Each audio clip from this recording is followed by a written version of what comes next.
Hey guys, how are you? Today I will be sharing with you some tips and tricks you can do at your home practice. So I have got a list here. Ta-da! It's an actual whiteboard that I've made. So because I know most of us will be staying home these days, I figured it might be best before I give you classes to help you set up at home first.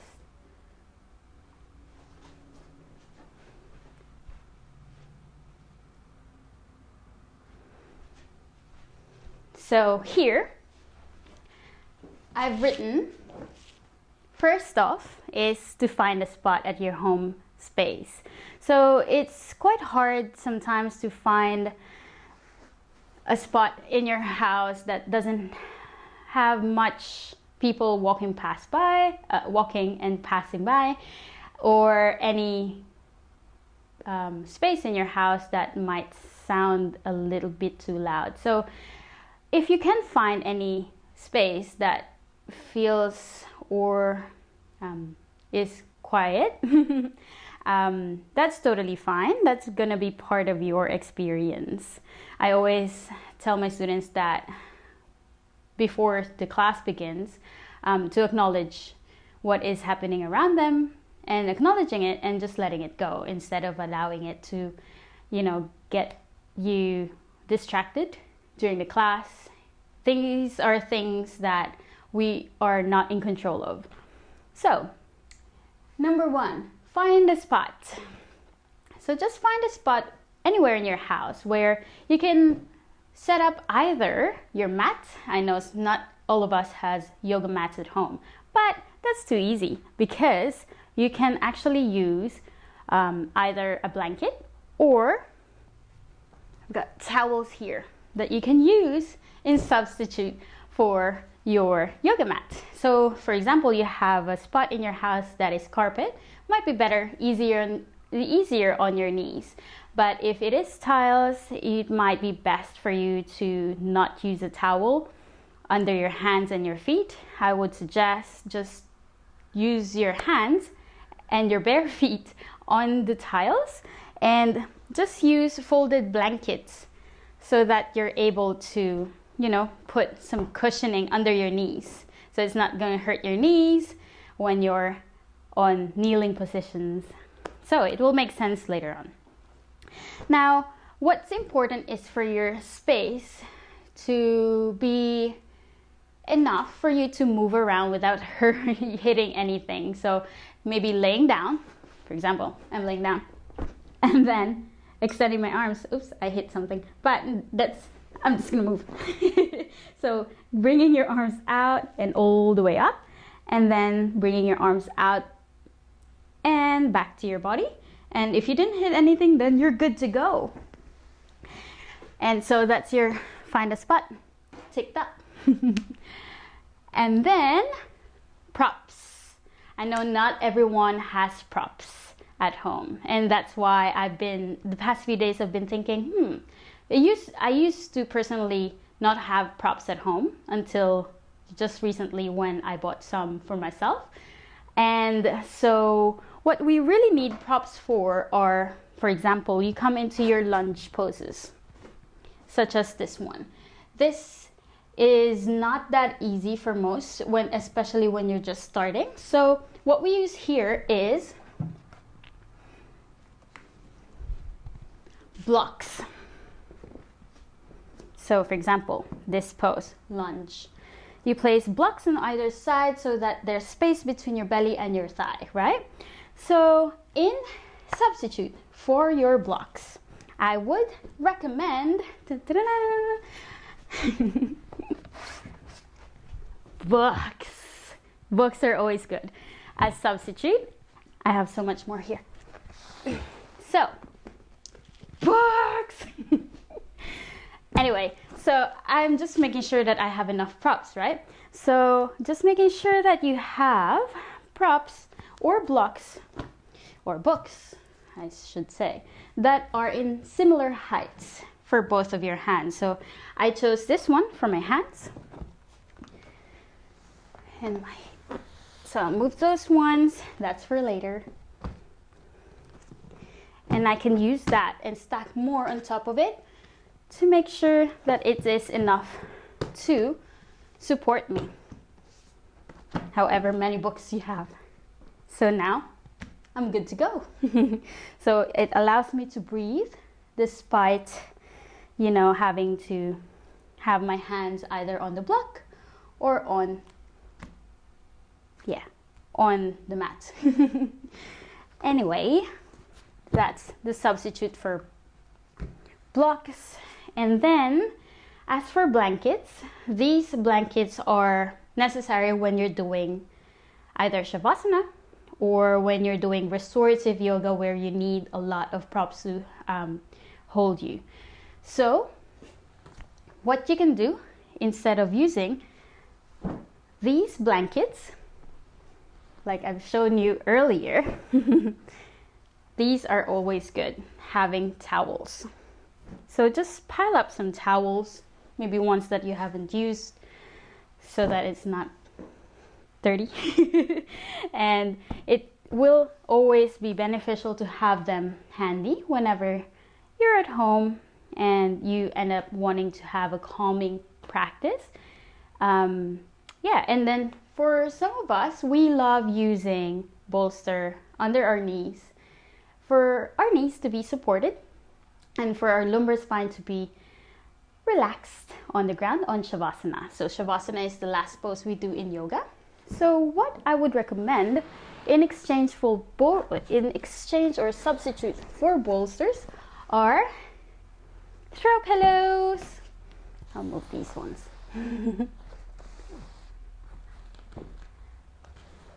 So I've got a lot of throw pillows here that you can try out at home. As an example, just placing your legs underneath your throw pillows. What's important is for your legs are supported, knees are bent, resting, relaxed, and then one head pillow for you to use for your head so that it's supported. Your forehead is slightly elevated than your chin, and that's allowing your neck muscles to be relaxed. You can nap here. No, I'm kidding. And so that's there. Props as substitutes. So maybe you don't have much books at home, and what you can use as well are Tupperwares. So just make sure to use the Tupperware upside down so that it's the hard part is what's supporting you as well, for in replacement for blocks, and to place your cushions on top of it. So that's the props part. If you have any more questions about that, don't worry, I'll have a very detailed video coming up for that. And then now, it's always good to practice with music, so it just allows the sound around you to slowly fade away in the background. So that's optional. If you like practicing with music, of course, it's always good to really be, moving with the rhythm of the music. The rhythm of anyway, so yeah, I will be sharing some of my playlists on Spotify soon. I will be sharing it on my social media, so if you haven't followed me on YouTube as well, I will be creating it on YouTube, and I will create a link that I can share with you so you can just play it on Spotify. And so that's playlist. Now, it is also very important for you to consider what time of the day you're about to practice, so that you can decide whether to practice an active flow or a more relaxing flow. So I would recommend, if you're practicing it in the morning, it's always good to move. So morning, I would love to suggest for you to practice some energizing yoga, which would be a lot more dynamic. You move a lot. It's strengthening and both stretching at the same time. And yeah, less static poses, more on transitioning into one pose into another. It helps you to really feel energized for the rest of the day. So that's why I called it energizing. And now, noontime. If you ended up wanting to practice in the afternoon, for example, before you eat lunch, I would suggest before lunch, because it's ideal not to eat 2 hours before practicing. So yes, noontime, I would recommend a calming class. So you can still move, you can still do some warm-ups, side body stretches, cat and cow stretches is always good, because of course depends on what you did before that. You might feel a little tight, so this might be something you want to do to stretch out, and so you can feel a lot more, relaxed afterwards. So calming, but you can also add a little bit of a movement at the beginning. So at the beginning you can move, energizing class for maybe 5-10 minutes or 15 minutes, depending on how long you want to practice, and then mix that up with a breath work and meditation at the end, as well as restorative poses, so that you're ready for the next few hours of your day. I like finishing the class with breath work, of course, because if you have tried my classes, as most of you probably have, when you finish the class with the breath work, it just shifts your mood. So for example, you're a little bit agitated before you started the class. I love giving this breath work at the end, and then it just gives you that calming shift in your energy at the end of the class. So I would suggest maybe 45 minutes of practice around noontime would be ideal. But if you have less than that, don't worry. Do what you can on the time that you have, because it is very magical how it shifts your mood. It improves your mindset, improves your quality of your breath as well for the rest of the day. And it's just like whatever comes your way, you can just take it, And yeah, so that's there, noontime. Now, afternoon. I like mixing both active and relaxing poses in the afternoon. So I'm talking between 2 till around 6 p.m. I like giving or doing an active class at the beginning, maybe first half an hour of the class, and then reach the peak pose or whatever challenging pose that you like to do.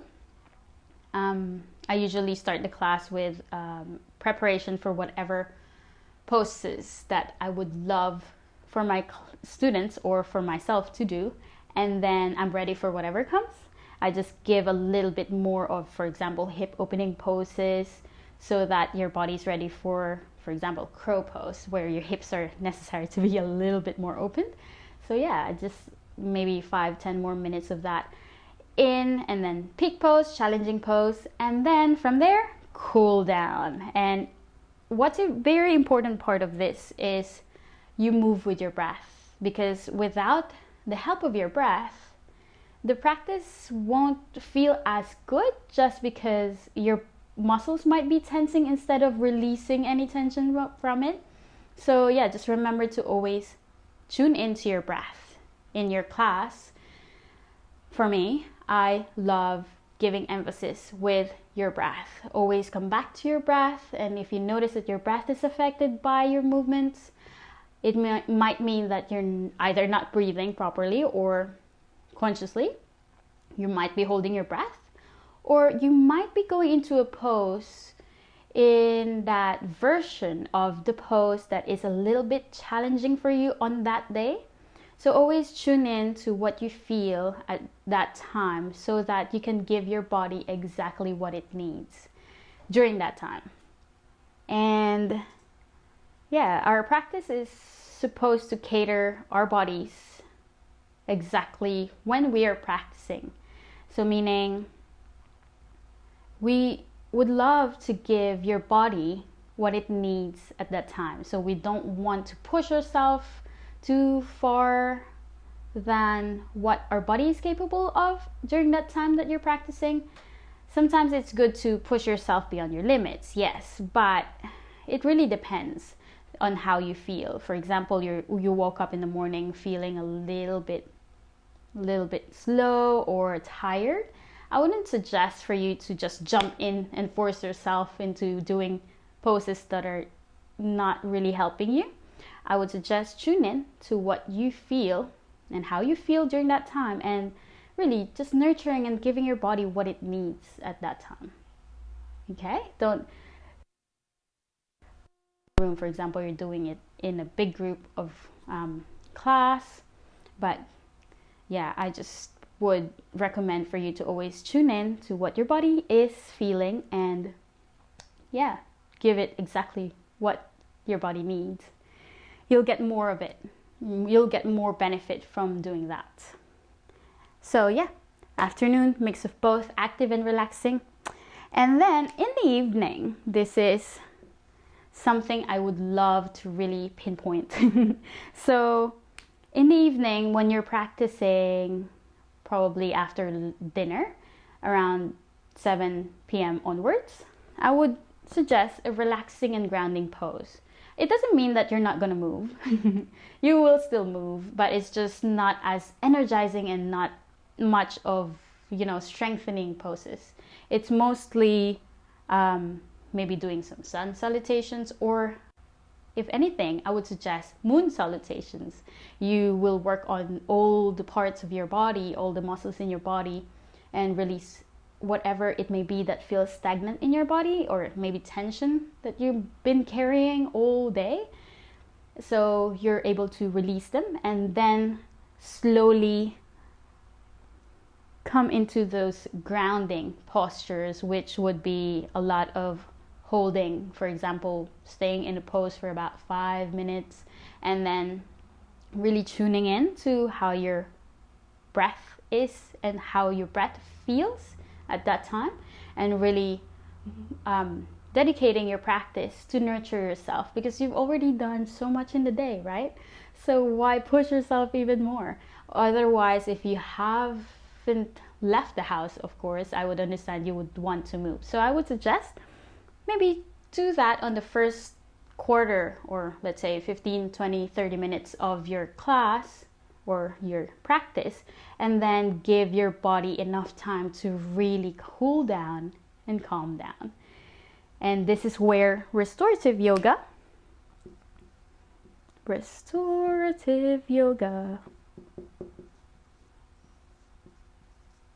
and yoga nidra are very beneficial.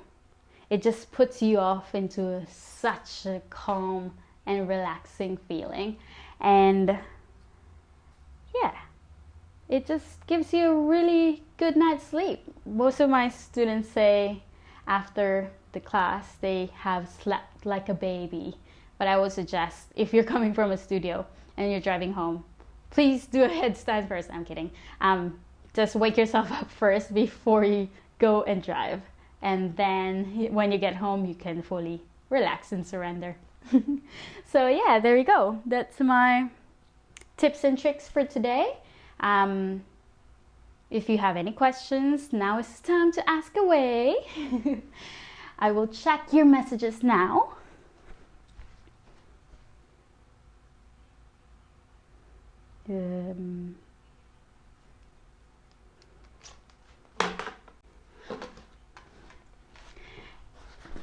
So hello everyone who's watching. Thank you so much for the time you've given me today.